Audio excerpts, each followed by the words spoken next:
Hello বন্ধুরা, নুরবানু হ্যান্ডওয়ার্কে তোমাদের সবাইকে স্বাগত। আজকে আমি একটি অন্য ধরনের ডিজাইন নিয়ে তোমাদের সামনে হাজির হলাম। আমি যে ডিজাইনটি করছি সেটা সাধারণত ডল এমব্রয়ডারি ডিজাইন বলা যেতে পারে। প্রথমত তো ছবিটি আমি এঁকে নিয়েছি, তারপর ফ্রেঞ্চ কট পদ্ধতিতে পুতুলটির সম্পূর্ণ জামাটি আমি তৈরি করেছি।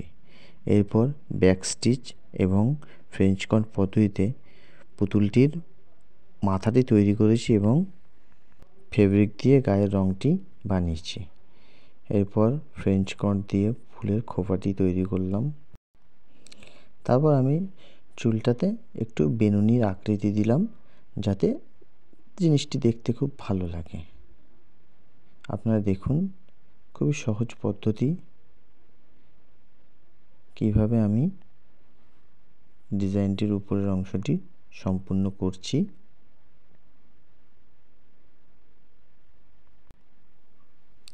এরপর আমি ওভেন রোজ বানাচ্ছি দুটো ফ্রেঞ্চ কট পদ্ধতিতে, যাতে পুতুলটি দেখতে মনে হয় যেন সে হাতে একটি ফুলের তোড়া নিয়ে দাঁড়িয়ে আছে। এতে ডিজাইনের সৌন্দর্যটা অনেক বৃদ্ধি পাবে। আপনারা যারা এখনও পর্যন্ত আমার চ্যানেলটি সাবস্ক্রাইব করেননি, তারা দয়া করে সাবস্ক্রাইব করবেন এবং যদি নতুন কোনো আইডিয়া থাকে অবশ্যই আমাকে কমেন্টের মাধ্যমে জানাবেন। আমি পরবর্তীতে সেটি চেষ্টা করব।